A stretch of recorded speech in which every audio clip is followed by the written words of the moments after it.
네, 안녕하세요. 안녕하세요. 네, 지난번 첫 번째 이 대국민 상담소 라이브 상담 처음 시작했는데요. 그래서 라이브 대국민 상담소는 지금 일종의 파일럿 프로젝트의 개념으로 사람들이 실제로 개인 상담을 제가 하는 경우가 많은데, 그때 본인이 자기 문제를 이야기하는 그런 기회를 가질 수도 있지만은 개인 상담을 받기가 어렵거나 또 자기 문제를 상담을 받는 그 상황에서 아니라 좀 더 여러 사람들하고 공유하면서 그 문제에 대해서 조금 다르게 또 알 수 있지 않을까.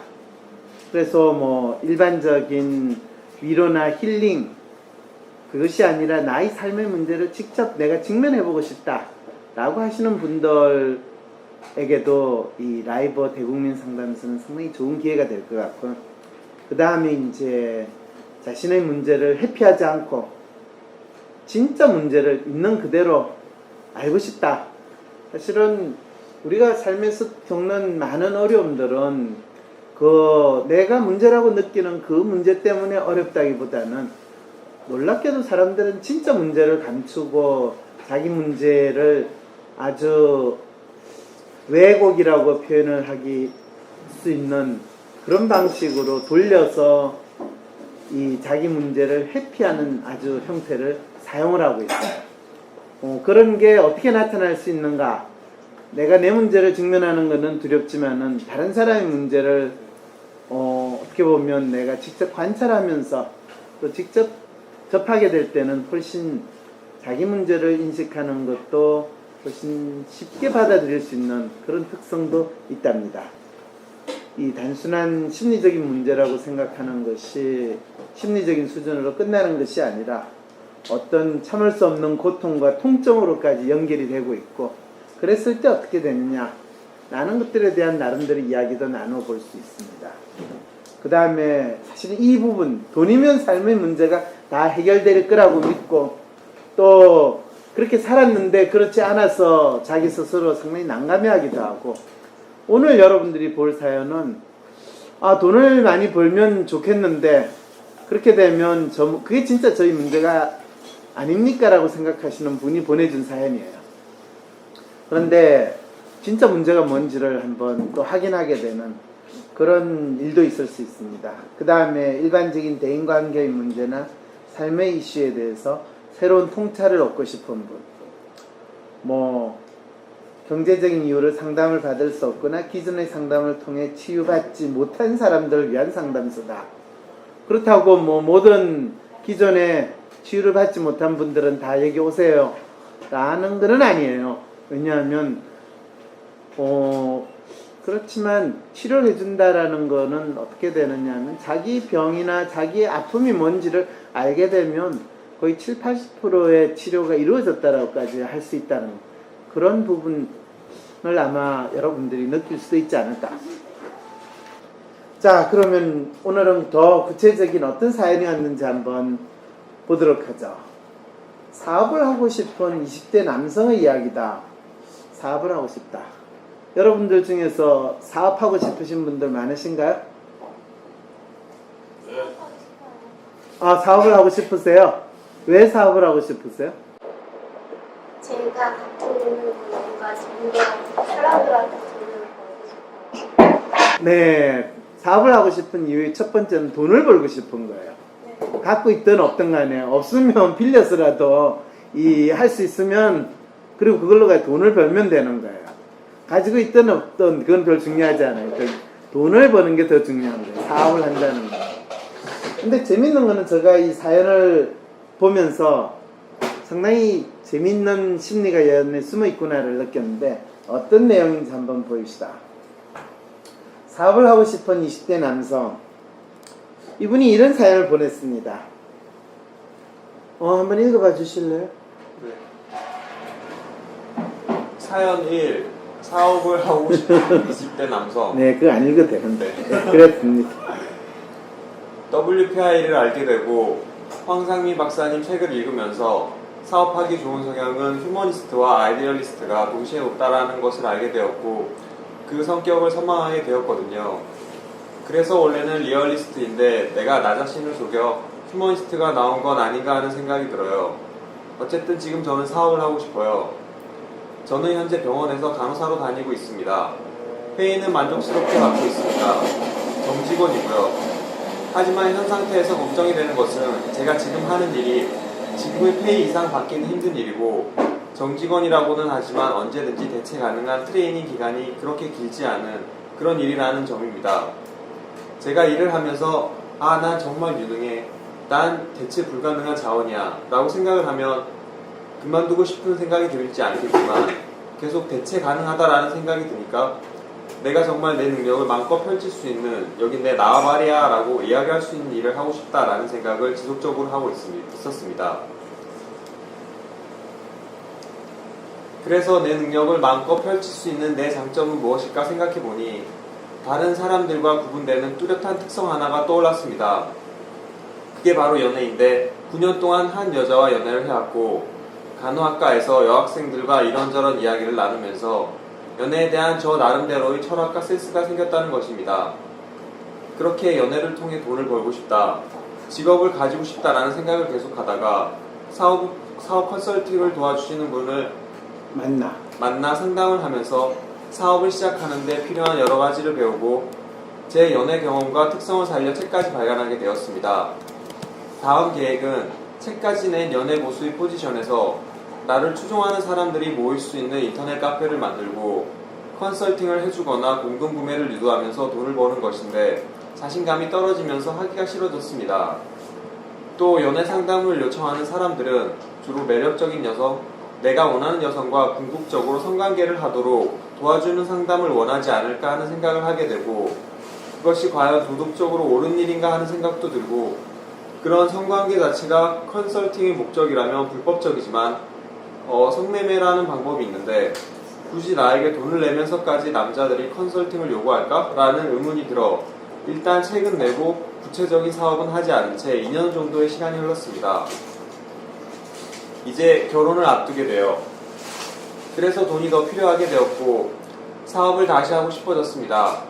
황심소와 꼭대부사에 참여하면서 적을 명확하게 규명하는 것이 중요하다는 것을 알게 되면서 사업을 다시 구상하게 되었습니다. 제가 하고 싶은 사업은 바로 좋은 남편이 필요한 사람들에게 좋은 남편이 되도록 도와주는 일입니다. 고객은 좋은 남편이 되고 싶은 남편들이 될 수도 있겠고 남편이 좋은 사람이 됐으면 하는 아내들이 될 수도 있겠죠. 그래서 네이버에 카페를 만들었어요. 남편 상한학교라고 네이버에 치면 나옵니다. 남편 상한학교는 좋은 가정을 만드는 3가지 적. 첫 번째, 남편 자신의 아내에 대한 무관심.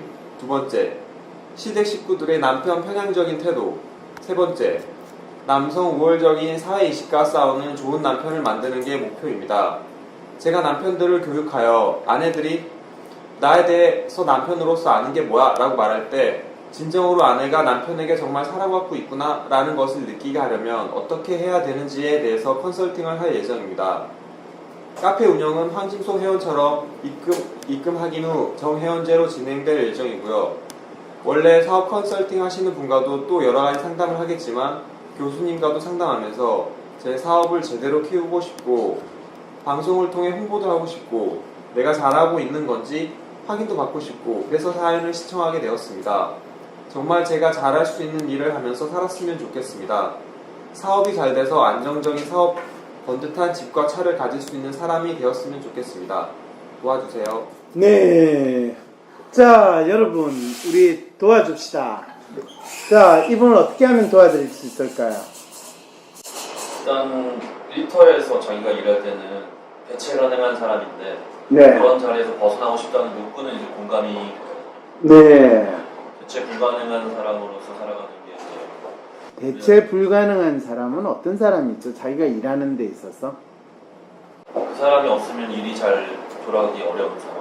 그럼 그 사람 이꼴 그 조직, 뭐 그 일 이렇게 돼야 된다는 뜻인가요? 그건 좀 헷갈려요. 헷갈리죠? 우리가 대체 가능하냐 대체 가능하지 않냐 나는 것 자체도 상당히 멋있는 말이긴 한데 또 사실은 자본주의 사회에서 그 표현이 참 멋있는 말인데 그게 하나만한 소리가 될 수도 있지 않을까. 왜냐하면 대체 가능하다 안 하다라는 건 누가 판단을 하죠? 윗사람. 윗사람이 판단하나요? 소비자가 판단하나요? 자, 그랬을 때 저를 한번 봅시다. 이 연세대학교에서 황상민 교수는 대체 가능한 인물이었을까요? 아니었을까요? 대체 가능한. 대체 가능한 인물이었죠. 네. 예, 그러면 저는 상당히 별 볼일 없는 삶을 살았고 참 안정된 삶을 살기 힘든 그런 사람이었네요. 그건 아닌 것 같아요. 그건 아닌 것 같아. 대한민국에서 황상민은 대체 가능한 사람인가요? 아니요. 아니다. 누구에겐 그렇고 누구에게는 안 그러면 연세대학교에서 내가 대체 가능하다는 것은 누가 정하죠? 총장이? 그럼 난 누구로 대체가 될 수 있을까요? 다른 교수 수업을 할 수 있는 다른 교수님이요. 그럴 때 내가 하는 수업이 다른 교수에서 대체된다. 그 대체될 수 없게 하려면 나는 어떻게 해야 되죠? 못하는 수업을 하시는 분. 교수님만이 할 수 있는 과목이 내만이 할 수 있는 과목. 실제로 연세대학교에서 제가 가르치는 과목은 내만이 가르치는 과목들이었어요. 왜 내가 이 이야기를 하냐면요. 보통 우리가 이 사연을 주신 분의 특성을 먼저 알 필요가 있어요. 이 사연을 주신 분의 이야기는 이분은 아주 전형적인 리얼리스트로서 리얼리스트가 가지고 있는 고민을 이야기를 하면서 또 이미 일반적인 리얼리스트 사람들이 가장 많이 할 수 있는 정답과 같은 거를 이미 가지고 있어요. 나는 대체 불가능한 인력이 되어야 한다. 왜? 항상 조직에서 너가 진짜 가치로운 존재로 되려면 대체 불가능한 사람이어야 한다라는 그런 이야기 많이 듣거든요. 이거는 거의 정답과 같은 이야기예요. 그런데 세상에 대체 가능하냐 대체 불가능하냐라는 거를 누가 결정하느냐라고 하면 그거는 자기 자신이냐 타인이냐라고 본다면 어떤 일을 하더라도 다 우리는 대체 가능해요. 여기서 난 대체 불가능한 자원이야 라고 생각해야 된다라고 믿었던 거는 리얼리스트들한테 마치 정답과 같은 답을 주거나 또는 파는 일에 쏘가 넘어갔다는 이야기예요. 그걸 마치 정답처럼 믿었다는 이야기죠.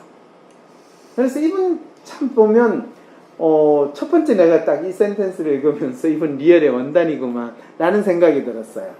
왜? 사업하기 좋은 성향은 휴머니스트와 아이디얼리스트가 동시에 높다 라는 거를 제가 이야기한 건 맞거든요. 근데 왜 내가 사업하기 좋은 성향의 사람들은 휴머니스트와 아이디얼리스트 성향이 높은 사람이라고 이야기했을까요? 그럼 로맨티스트는 이 사업하기 나쁠까요? 그럼요. 당연히 할 수 있죠. 그리고 실제로 로맨티스트 중에 사업 잘하시는 분 많아요. 이건 네? 이근이도 로맨티스트에 맞아요. 예. 뭐 그럴 때 또 그렇죠. 걔는 아버지 잘 만났어 그렇잖아. 이렇게 또 이야기도 하겠죠. 근데 이 성향이 사업하기에 어떤 이유로 좋다라는 의미지 휴머니스트와 아이디얼리스트는 무조건 사업하기에 좋다 이런 거는 사실 없어요. 그리고 휴머니스트와 아이디얼리스트 성향이 높기 때문에 사업을 못하는 인간 참 많아요. 사업하다가 망하고 말아먹는 사람도 참 많아요. 그러면 휴머니스트와 아이디얼리스트 동시에 높으신 분들이 사업하기 유리하다는 어떤 이유로 말씀하시는 거예요? 그렇죠. 그거에 대해서 질문을 하고 그걸 정확히 아는 게 더 중요해요. 사실은 그걸 설명을 할 때 이제 뭐라고 그러냐면 아이디얼리스트 같은 경우에는 자기만의 좀 창의적인 또는 또라이 같은 생각, 남들과는 차별성 있는 어떤 행동이나 생각을 있을 거 아니에요. 그죠? 그럼 그거를 다른 사람들한테 이 사업을 한다는 거는 물건으로 만들든 또는 어쨌든 간에 팔아야 되거든요. 팔아야 되는데 누구한테 가가지고 삐죽삐죽 이야기도 잘 못하고 수줍어하면 그거 자기 생각에 대해서 또는 자기의 엉뚱한 생각에 대해서 상당히 열정적으로 알리기가 상당히 힘들어요. 근데 휴머니스트 성향이 보면 낯선 사람이나 낯선 상황에서 삐죽삐죽하지 않고 상당히 품위 있게 멋있게 마치 하나를 가지고 있으면 10개의 특별한 것처럼 이야기를 할 수가 있어요. 일단은 그런 측면에서 훨씬 더 쉽게 잘할 수 있다는 거예요. 그래서 사업하기 좋은 성향이라고 이야기하는 거예요.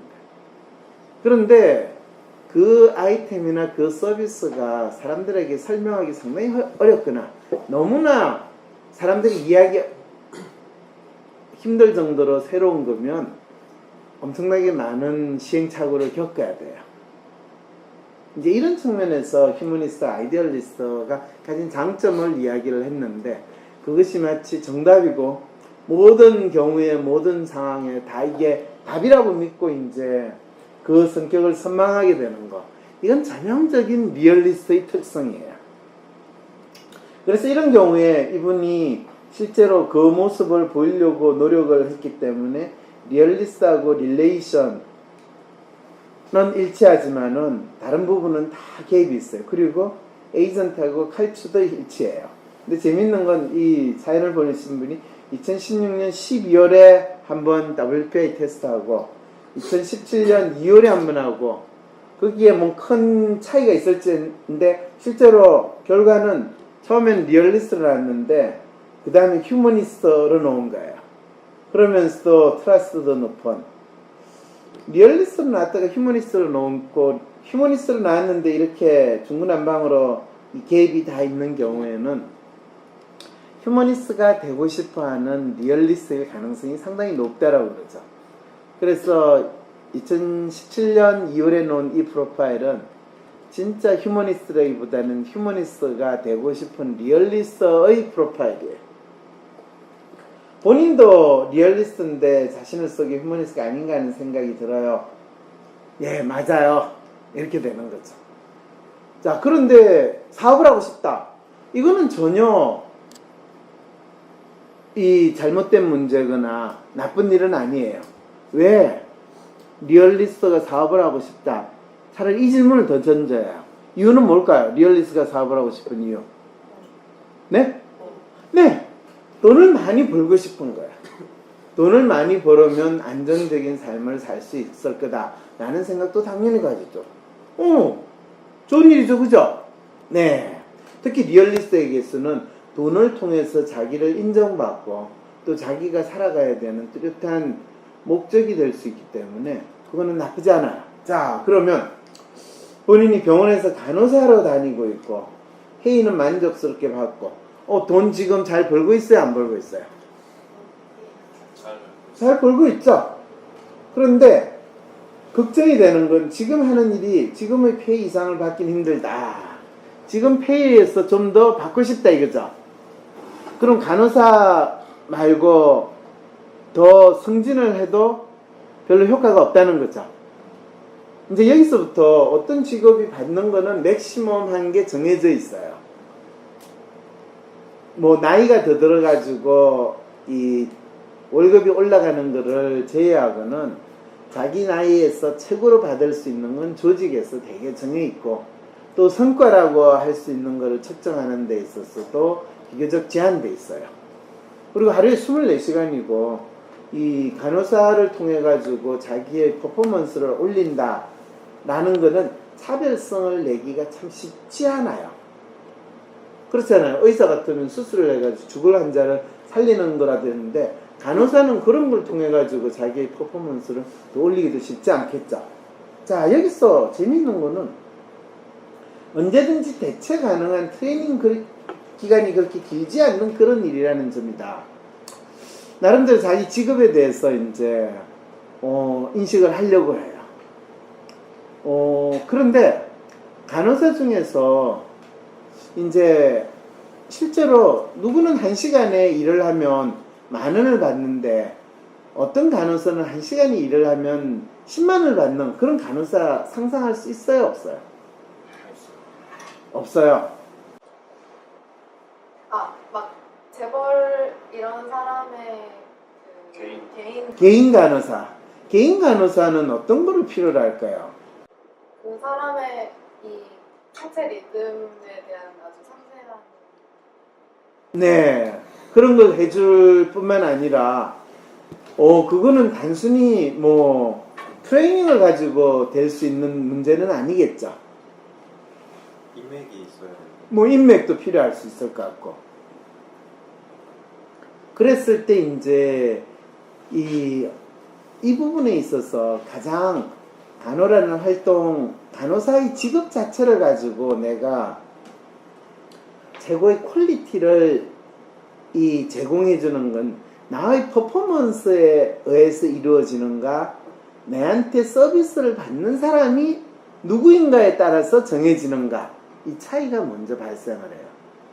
예를 들면, 제가 상담을 한다면, 저 상담을 하는 것의 퀄리티는 저에 의해서 정해져요. 저한테 상담 받으러 오는 사람에 의해서 정해져요. 사수님에서 정해주죠. 저에서 정해진다는 거 아시겠죠?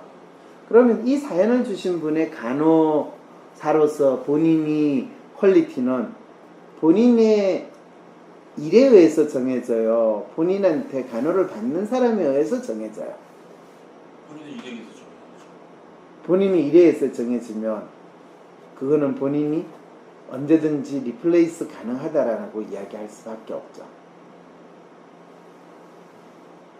아까 그랬잖아요. 뭐 재벌 가족들을 간호해주는 사람.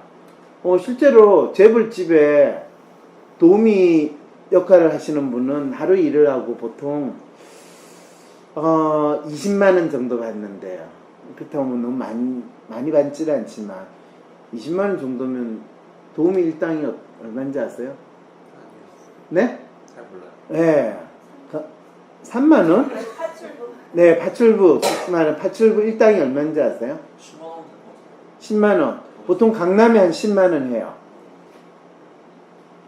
근데 강북은 10만 원 안 하고 7만 원, 8만 원도 되는데 강남은 10만 원 정도라고 제가 들었어요. 근데 재벌집이라고 하는 데는 20만 원에서 30만 원까지도 가는데 그럴 때 그 사람이 퀄리티가 차이가 있을까요? 없을까요? 별로 없어요. 별로 없을 거라고요? 있어요. 일하는 게 일단 달라요. 그렇다고 뭐 특별하게 일을 하냐? 그건 그 사람이 일을 시켜보면 알아요. 간호사도 그런 구분이 있을까요? 없을까요? 실제로 재밌는 게 병원에서요. 어떤 사람이 간호를 해줬는데 야, 저 간호사 진짜 일 잘한다. 저 사람 진짜 뭐야? 이런 느낌을 우리는 경험하나요? 안 하나요? 해요. 하죠. 네. 근데 그거에 따라서 그 사람에 대한 어프리시에이션이 잘 받는 상황이에요? 아니면 그게 대해서 환자들이 느끼는 감사가 뭐 별로 그렇게 표현이 잘 안 되는 상황일까요, 우리는? 그게 어떤 공식적으로 뭐 그 병원 자체에서 인정해 준다거나 그렇게 해서 안 되는 것 같아요. 안 돼 있죠. 그 말은 그것이 제도적으로나 또 이 어떤 공식적으로 그 사람의 퍼포먼스를 평가하는데 별로 중요하게 작동을 하지 않는다는 거죠. 차라리 위에 있는 이 상사한테 또는 병원 이 담당하는 사람한테 얼마나 좋은 인상을 받느냐가 더 중요한 상황이죠. 자, 그랬을 때 이제 이분은 여기서 난 정말 유능해, 난 대체 불가능한 자원이야라고 생각을 하면 그만두고 싶은 생각이 들지 않겠지만 계속 대체 가능한 생각이 드니까 내 능력을 마음껏 펼칠 수 있는 여기 내 나와바리야라고 이야기할 수 있는 일을 하고 싶다라는 생각을 지속적으로 했대요. 이게 전형적으로 자기 문제를 규정하는 데 있어서 헷갈린 상황이나 모습을 가장 잘 보여주는 사례라고 할 수 있죠. 그렇다고 간호사를 해야 된다 하지 말아야 된다가 아니라 간호사로서 자기 능력을 잘 발휘한다는 건 뭘까라는 질문을 차라리 던져볼 필요가 있다는 거죠. 그리고 만약에 간호사로서 자기 능력을 진짜 잘 발휘하면 뭐 월급을 2배, 3배로 받느냐라는 질문도 더 던져봐야 되는 거예요.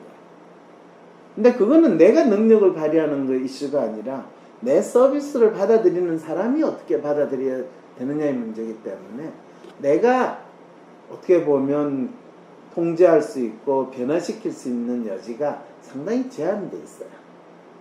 여기서부터 이제 우리가 내가 원하는 걸 이루기 위해서 어떻게 해야 할까요? 라는 질문이 던져지기 시작하는 거죠.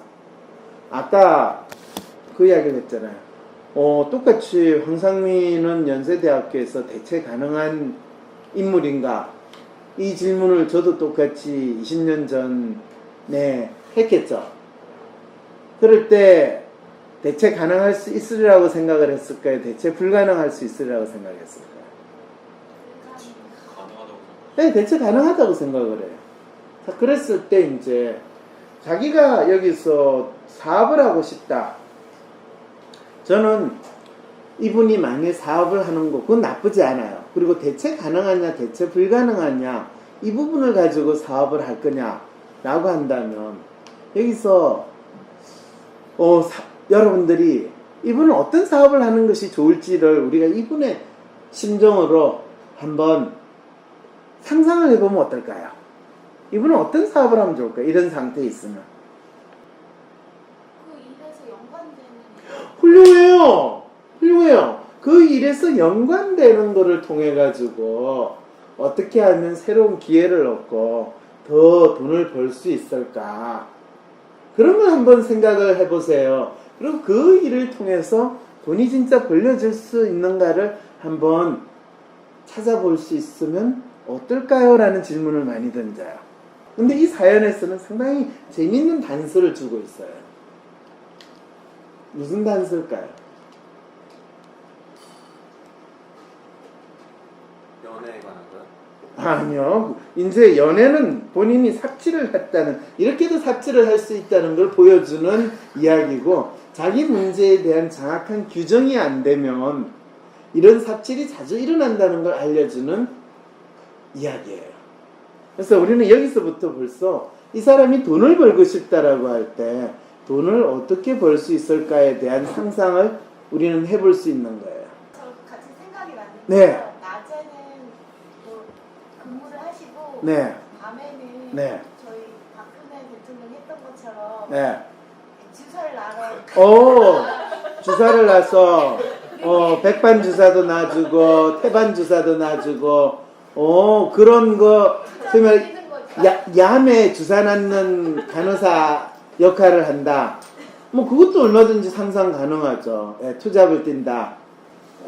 제가 사실은 이 사연을 보면서 어떤 느낌이 드느냐 하면요. 이거는 저희 상상이에요. 이분은 본인이 이분 프로파일을 보면요. 리얼리스트인데 휴먼이 이렇게 만빵으로 올라왔거든요. 그럼 사람들하고 뭔가 연결을 시키고 뭔가 하는 거를 상당히 별로 끄리낌 없이 좋아하고 비교적 잘할 수 있다는 거죠. 그죠? 간호사 비즈니스라는, 간호사를 기반으로 한 비즈니스가 여러분 어떤 비즈니스가 있는지 아세요? 재벌들한테 연결시켜주는 지금 이제 간호사를 필요로 하는, 괜찮은 간호사를 내가 필요로 한다 라고 할 때 그 사람을 찾아서 준다. 그것도 그 간호사 중개사. 그 재밌는 생각이죠. 아까 내가 파출부 이야기했죠. 도우미 아줌마 이야기했죠. 우리는 도우미 아줌마를 원할 때는 어떻게 해요? 도우미 중개사한테 사무실에 전화를 해요. 그런데 지금 이 사연 주신 분은 어떤 이야기를 했냐면요. 이 상담에 대해서 1차적으로 사업을 한다고 이야기했을 때 나는 이걸 딱 보는 순간 이분이 진짜 본인이 사업을 하려고 했으면 상당히 괜찮은 사업 아이템이 있다는 거 여러분 아세요? 뭔지 아세요? 네? 간병. 그걸 간병인이라고 안 하고요. 간호 전문 인력을 필요로 하는 사람한테 제공해 준다라고 표현을 해요. 그건 도우미 수준에서의 간병 인력도 있을 수 있지만 전문 간호사 수준에서 제공해 주는 것도 있고요. 더 중요한 거는 개인적인 수준에서 그 인력을 제공해 주는 비즈니스도 있지만요. 병원에 이런 인력을 제공해 주는 것이 대한민국에서 얼마나 중요한 비즈니스 영역인지 혹시 들어본 적 있어요? 아니요, 없어요. 그래서 몰라요. 일본 심지어는 간호사도 몰라요. 지금 대한민국에서 재밌게도요, 웬만한 병원에서 가장 필요로 하는 것이 괜찮은 경험 있고 능력 있는 간호사예요. 그런데 전국의 간호사가 대충 전국의 간호사 면허증을 가진 사람이 몇만 명인지 아세요? 이런 분들은요, 자기 업계에서 쉽게 대처 가능한 거예요. 자기 업계에서 자기가 있는 사람이 자격증, 보통 간호사하면 자격증, RN이라고 이야기하는 사람, 본인 RN인가요? 네. RN 자격증을 가진 사람이 대한민국에서 몇만 명이냐? 내가 내 숫자가 잘못 기억을 하는데 그 RN 자격증을 가지신 분이 25만 명으로 알고 있어요. 근데 25만 명 중에서 실제로 현역에서 일하시는 분이 한 50% 정도 돼요. 자, 재미있는 거는 1년에 간호대학에서 그 수많은 인력들이 배출되고 있음에도 불구하고 가면 갈수록 대한민국에서 필요로 하는 간호 인력은 실제로 필요한 인력에서의 30%가 부족해요. 놀랍게도 저한테 개인적으로 상담하러 오는 분들 중에서 간호사분들이 생각보다 많으세요. 특정한 직업 영역을 보면. 그럼 그분들은 왜 그만뒀느냐라고 하면 이 직장에서의 인간관계의 문제, 그 다음에 자기 근무를 하면서 내가 이걸 왜 해야 되는지 모르겠다는 데서 오는 거. 그리고 그만둬요. 그러면 아니 그만두면 어떻게 해요? 그럼 괜찮아요. 우리 업계에서는 언제든지 쉽게 자기를 구할 수 있어요. 맞아요, 안 맞아? 그렇게 생각은 해요. 네, 이렇게 생각해요. 그리고 그전 병원에서도 계속 전화가 온대요. 언제든지 네가 원하면 오라고. 그런데 이 업계 일하시는 분들이 많은 분들이 로맨이세요. 그리고 그러다 보니까 병원마다 간호사를 제대로 충원하고 간호사 관리하는 것은 상당히 중요한 업무 중에 하나예요. 근데 그와 관계없이 놀랍게도 이 업계에서는 간호사가 자기가 맞는 뭐 병원이든 자기 능력을 어떻게 인정받고 어떻게 평가받으면서 값어치를 평가받는 그런 것들이 거의 공식적으로 없어요. 소위 말해서 여러분들 젊은 친구들이 취업하겠다고 그 HR 휴먼 리소스 하는 그런 사이트 같은 게 있죠. 그건 뭐더라? 사람인 같은 거. 소위 말해서 간호사라는 것이 하나의 특수 뭐 특정한 이 업이잖아요. 간호사 업에 특화된 사람인 같은 비즈니스를 해주는 데가 있을까요? 없을까요? 있긴 있어요. 있긴 있어요. 네, 간호사 커뮤니티 같은 데 들어가면. 그렇죠. 근데 거기서 돈을 좀 번다는 소리를 들었어요? 못 들었어요? 듣진 못해요. 왜 그럴까요? 본인이 그걸 잘할까요? 아니면 연애를 해가지고 이 돈 버는 연애 픽업 아티스트나 이런 거를 해가지고 이 돈 버는 게 더 본인이 잘할 수 있는 일일까? 이게 이제 처음에 내가 똑같이 사람 장사예요. 이것도 사람 장사예요. 말 그대로. 아니 여러분 사람 장사하면 우리가 물 장사, 사람 장사 그런 식으로 사업을 비즈니스를 항상 이야기하잖아요. 이게 정보업체처럼 ABCD 훌륭해요. 나눠서 그 값어치에 맞는 상품이라 가지고 그렇지 이렇게 매칭시켜주는 훌륭해요. 어우, 이제 아시겠어요? 그랬을 때 이분 같은 경우에는 본인이 간호사를 일을 하면서 정작 자기 업계에서 비즈니스라는 게 어떻게 일어나고 있는지 의사가 하는 비즈니스 입장에서만 이 장사를 봤지 간호사의 입장에서 일어나는 비즈니스가 어떻게 일어날 수 있고 그것이 사람 장사하고 어떻게 연결될지는 생각을 못한 거예요. 그러다 보니까 재미있게도 이분은 본인이 해왔던 그것도 간호학과에서 상당히 희귀는 아니지만 그래도 소수 차별성을 부각시켰잖아요. 내가 남학생이라는 거로. 그러니까 훨씬 연애를 하기가 쉽겠죠, 그죠?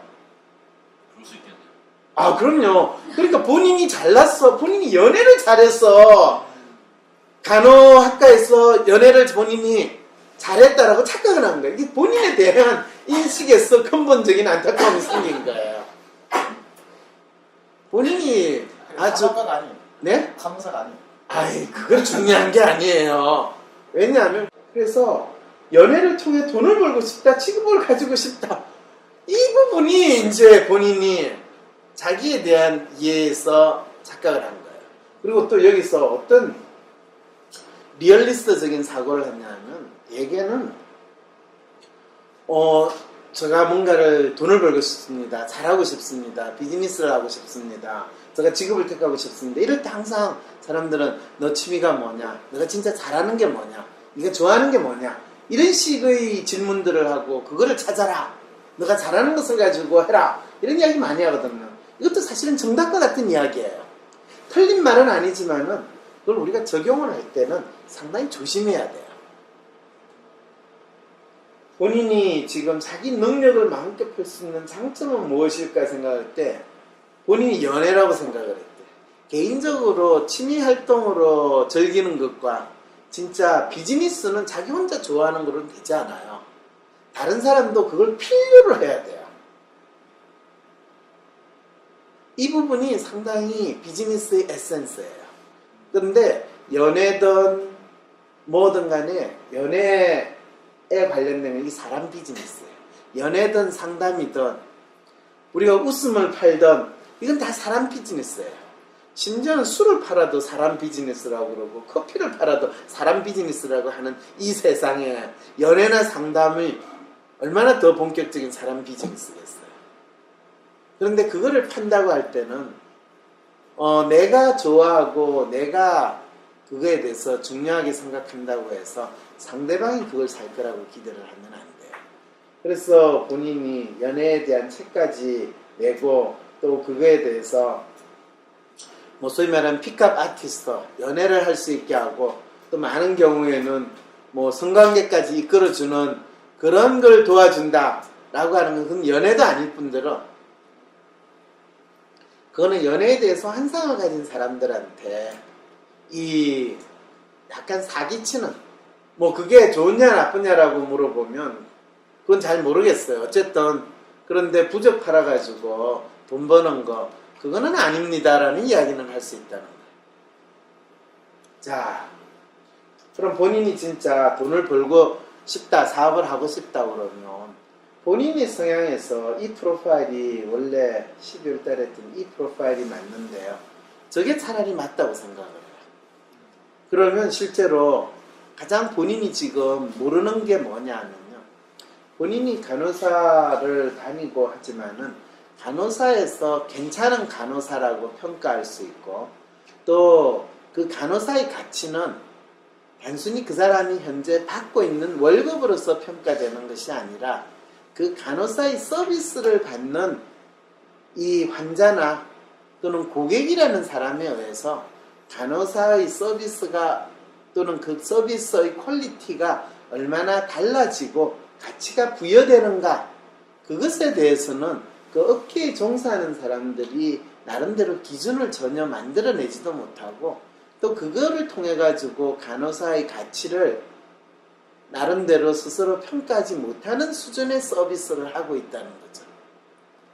쉽게 이야기하면 간호사라는 업이 상당히 오랜 역사를 가지고 나이팅게일 이후에 또는 뭐 상당히 대학에서 학과라는 게 만들어진 업임에도 불구하고 스스로 본인들의 업의 가치를 평가할 수 있는 그게 없는 상당히 정근대적인 비즈니스라는 것까지도 여러분들이 오늘 이 사연에서 알 수 있게 되는 거죠. 어느 기관에서든지 간에 사람을 고용을 할 때는 그 기관에서는 그 사람의 고용을 하면서 그 사람의 퀄리티와 능력에 대한 평가라는 것에 대해서 절실히 원해요. 무슨 말인지 이해가 되세요? 이해는 되는데 그거를 어떻게 하느냐? 봐보세요. 여기서 재밌는 건요. 많은 분들이 이런 이야기를 해요. 그거는 리얼리스트도 그렇게 이야기할 수 있고 로맨티스트 이야기할 수 있고 휴머니스트 이야기할 수 있어요. 그럴 때 제가 씩 웃으면서 하는 거 이해가 되세요? 이해가 되면 그 다음에 어떻게 해야 되는지 아세요? 어떻게 해야 되는지 아세요? 모르죠. 네, 이럴 때 그 다음에 해야 될 일은요, 어떤 이슈든지 간에 질문을 하면 돼요. 그 다음에 그러면 어떻게 하면 되나요? 라고 질문을 하면 돼요. 그럴 때 만약 이게 상담하는 세션에서 나온 일이라면, 제가 컨설팅을 하는 세션에서 나온 일이라면 이렇게 물어요. 어떻게 하시고 싶으세요? 그 문제가 뭐라고 생각하기에 당신은 어떻게 하면 될 거라고 생각하세요? 라고 물어봐요. 자, 우리 이제 지금 이 사연 주신 분, 본인이 지금 어떤 사업을 하고 싶다고 하는데 어떤 사업에 대한 이야기를 지금 들은 것 같으세요? 이제 인력 알선업.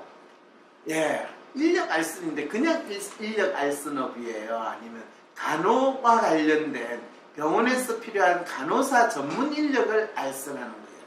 간호사 전문 인력을 알선하는 그렇죠. 건데, 이제 병원에서도 매년 그 1년마다 간호사를 뽑거든요. 신규 그렇죠. 간호사를. 그런데 그 수급 과정에서 어느 해에는 예상했던 인원보다 좀 적게, 그 원래 예상은 한 100명 정도 그 빠질 거라 생각하고 100명 뽑았는데, 근데 140명이 막 도망가고, 그래가지고 인력이 막 충원이 잘 안 되고 중에 다시 뽑고 이런 생각. 이 업계가 얼마나 지금 도망가고 거의 노예 노동자들 리크루트 한다라는 거 아시겠죠?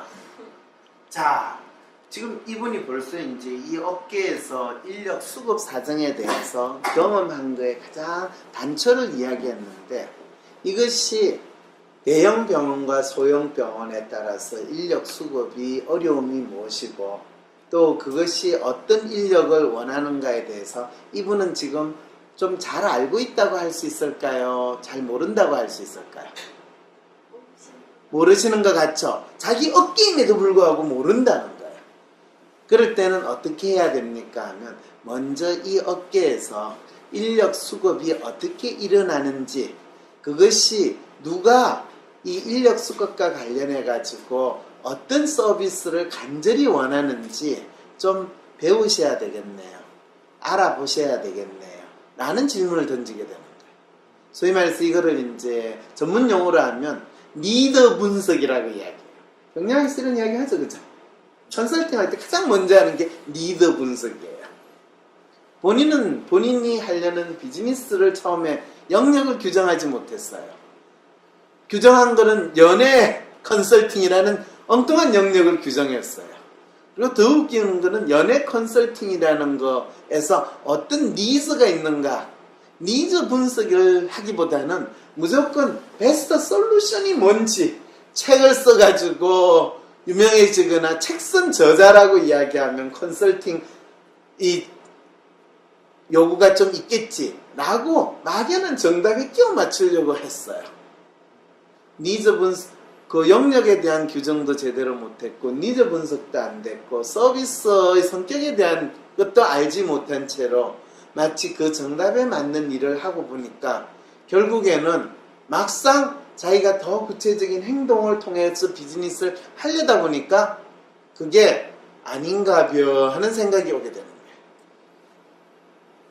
이게 비즈니스를 하는 데 있어서 장애물이 아니라 스스로 자기가 비즈니스를 할 수 있는 에너지를 끌어내지 못하는 결과를 초래해버리는 거죠. 무슨 말인지 알겠죠? 그래서 지금 사업을 하고 싶으신 이 사연 주신 분이 사업을 하는 것 자체는 좋은 생각이에요. 왜냐하면 본인이 리얼리스트거든요. 리얼리스트는 결혼을 앞두고 있다든지 아이가 출산을 했다든지 인생의 고비고비마다 그거에 대한 준비를 잘하는 거는 돈을 많이 벌어야 된다고. 기성전결 돈 이렇게 되는 게 리얼리스트의 문제인식과 답을 찾는 방식이거든요. 잘못된 건 아니에요. 나쁜 것도 아니에요. 훌륭해요. 돈이 필요하니까. 결혼을 하려면 집도 구해야 되고 또 애들 낳을 준비도 해야 되고 그렇잖아요. 자, 또 하고 싶은 사람이 좋은 남편이 필요한 사람들에게 좋은 남편이 도와주는 겁니다. 이게 또 리얼리스트적인 사고예요. 왜 리얼리스트적인 사고일까요? 좋은 남편의 정의가 이미 정해져 있는. 그렇죠. 좋은 남편의 특성이 뭔지 아세요? 말 잘. 그렇죠. 부인 말 잘 듣는 사람이 좋은 남편이에요. 그리고 결혼을 안 해보신 분들은요, 부인 말 잘 듣는 남편이 에 대해서 많은 이 결혼을 앞둔 사람이거나 또는 결혼한 사람들도 그래요. 그거에 대해서 거의 로망을 가져요. 그런 사람하고 결혼하면 참 좋겠다라는 로망을 가져요. 그런데 실제로 좋은 남편하고 사는 여자는 또 자기 남편은 별로 좋다고 생각 안 해요. 지 말을 잘 듣는 남편은 그냥 착하긴 한데 매력은 없지 이렇게 이야기해요. 그럴 것 같아요. 네, 그래요. 그래서 결혼을 하지 않는 사람이 지금 남편 사관학교는 좋은 가정을 만드는 세 가지 점, 남편 자신의 아내에 대한 무관심, 시댁 식구들의 남편 편향적인 태도, 남성 우월적인 사인식과 싸우는 좋은 남편. 이거는 거의 대한민국에서 빈부격차를 해소하고 사회 불평등을 없애야 되고, 뭐 그다음 또 뭐더라? 뭔 소리 이야기하는 거하고 전 똑같다고 생각을 해요. 그랬을 때 이 좋은 남편이 필요한 사람에게 좋은 남편이 되도록 도와주는 거, 분명히 남편 자신이 아내에 대한 무관심, 남편 자신이 아내에 대한 무관심으로 괴로워하지는 않아요. 아내들이 남편의 무관심을 괴로워할 거라고 믿는데요. 재밌는 거는 강남의 아줌마들이 아이를 좋은 학교에 보내는 3대 원칙 중에서 남편의 무관심이에요. 그럼 뭐가 중요하냐? 조부모의 경제력을 이야기를 해요. 이건 웃자고 하는 이야기도 될 수 있지만 상당히 중요한 사람들이 실제로 일어나고 있는 삶에 있어서 지혜를 알려주고 있어요. 그리고 많은 부인들은요, 남편의 무관심을 괴로워하는 부인도 있지만은 남편의 무관심을 참 좋아하는 부인들도 많아요. 남편의 관심을 받게 되면요, 첫째로 가장 괴로운 일이 뭔지 아세요, 부인들이? 잔소리. 부인들은 남편한테 잔소리를 하는 게 전혀 이상하지 않지만요, 부인들이 가장 괴로워하는 게 남편의 잔소리를 듣는 거예요. 그거는 남편의 지극한 관심의 반영인데,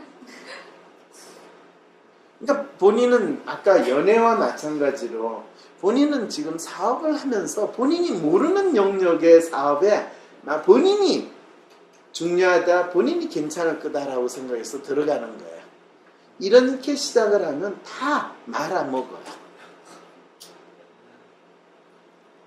그래서 본인이 사업을 하겠다는 건 참 좋은데, 여기에 항심서 회원처럼 입금하기로 정회원제로 진행이 되고, 이럴 때 이제 황심소가 얼마나 참 사회봉사활동 수준에서 지금 하고 있는지 알면 이걸 사업이라고 생각을 했다는 것 자체도 얼마나 웃기는지.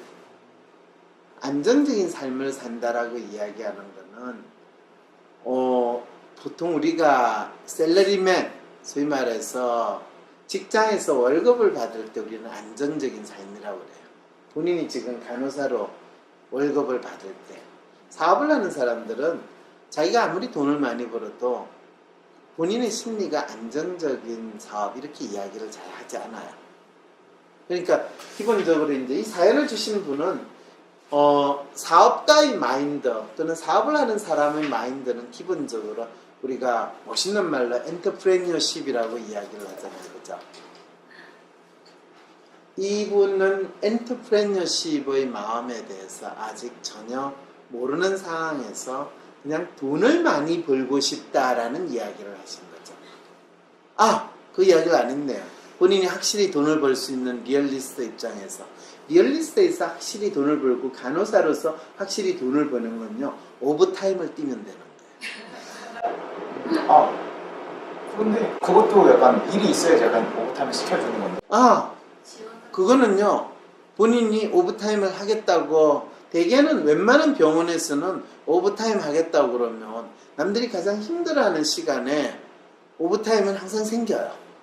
본인이 좋아하는 시간에 오버타임은 안 생겨요. 그건 아시겠죠? 이 본인은 일이 없다고 생각하는데 안 그래요. 본인이 일하는 병원에서 오버타임 신청하고 무슨 시간이든 저 다 일하겠습니다 하면 생겨요. 근데 그거 한다고 제가 만족할 만한 그런 돈이 당연하죠. 이제 여기서 본인이요 오버타임 하면요 나중에 본인 약값이 더 나갈 거예요. 이게 우리가 현실적으로 돈을 번다는 것에 대해서 가져야 되는 거예요. 그럴 때 항상 돈은 내가 무엇을 위해서 벌 것이며 어떤 용도로서 돈을 벌 것인가를 명확히 하면요 거기에 맞는 돈 버는 방법을 찾아야 돼요. 본인이 번듯한 집과 차를 가질 수 있기 위해서 돈을 버는 건요 차를 사기 위해서 돈을 버는 건 오버타임을 하더라도 충분히 메꿀 수 있어요. 자, 번듯한 집을 가지기 위해서 돈을 버는 건요 지금 본인이 직장에서 간호사를 해가지고는 돈을 못 벌어요.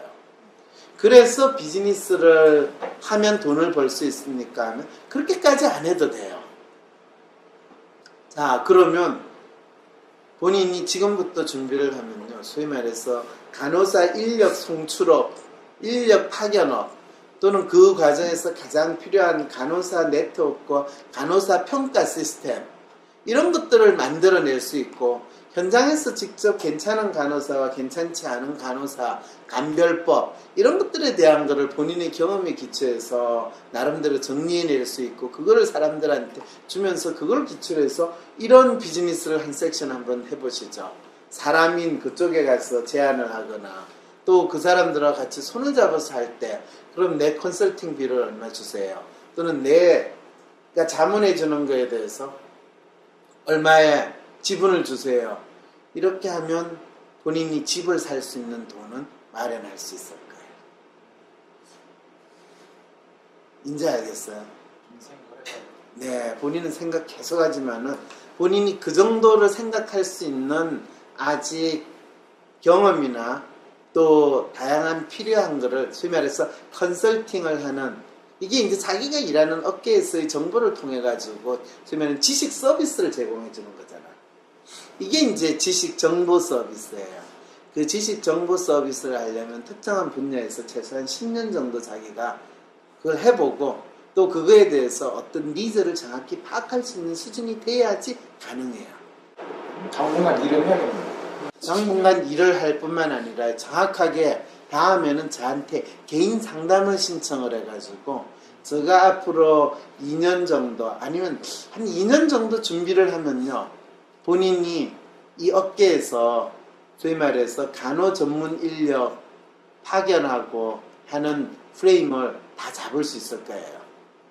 이거 가장 비슷한 이 인더스트리가 뭐냐면요 리크루팅 회사예요. 리크루팅 회사는 일반적으로 일반 회사의 이 직원들을 그 소위 말 헤더 헌터라는 말 들어봤죠? 똑같아요. 그거는 그냥 사람들 이력서 잔뜩 받아가지고 개개인 회사마다 요청 들어오면 그게 가장 적합한 사람 끼워 넣어주는 거예요. 일반 아무리 그 업계도 이런 게 있는데 병원에서 일하는 간호사라는 상당히 분명한 그 업계에 이런 게 없는 게 보면 참 신기하죠. 네, 그 업계 출신의 분들이 이런 거에 대해서 생각을 못했다는 거죠. 이유는 뭔지 아세요? 엔터프레니어십을 가진 간호사 출신 분이 거의 없다라는 걸 알려주는 거죠. 자, 오늘 상담 충분히 무슨 말인지 아시겠죠? 본인이 사연에 대해서 내가 아주 충분한 시간을 가지면서 설명을 쭉 다 해주려고 했는데 본인이 그걸 이해하는 게 상당히 그만큼 빨리 못 가니까 꼭 이 상담한 거를 여러 번 들으세요.